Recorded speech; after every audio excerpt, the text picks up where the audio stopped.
So for people who haven't gotten H-1B yet, does it ever make sense to look at O-1? And if so, when should when should you decide that O-1 is the path you want to take? Yeah, that's a really good question. O-1 is tough because you do have to show that you have extraordinary ability. Not everyone is going to have the drive to want to do all of the activities that are involved with it. But I do generally think that O-1 awareness at a very early stage is a good thing because people can at least give certain activities a try and see if it's for them. So, any recent grad who is on OPT and is looking at doing the H-1B lottery should at least be aware of O-1 and know if they want to move towards it or give it a try. Not everyone has to. Like there's definitely a lot of things you can do with your career. Sometimes visa options are available, sometimes they are not. But to go for O-1, you should at least try some of the activities that are relevant for O-1 early on.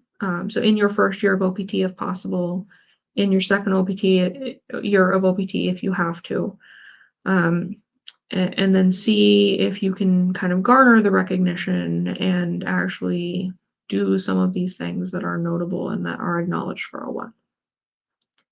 If you're reaching the end of your second year of STEM OPT and either those activities are just not panning out for you or you've decided it's just not your thing, start looking at other backup options instead. And those backup options might include going back to school. Sometimes that is an individual's only backup option for staying in the US.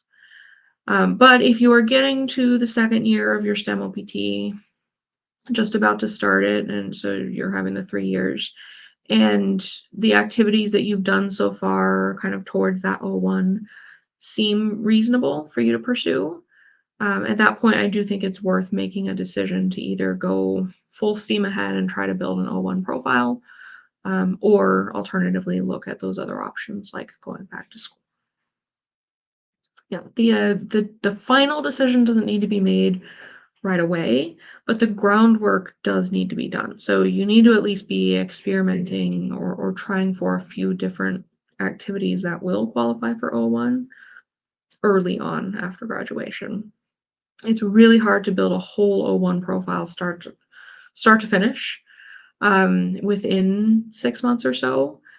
But if you've done a lot of the groundwork already and have a few activities underway and have been experimenting with what works for you, at that point in time, building an O-1 profile within 6 months could be a reasonable thing for you to do.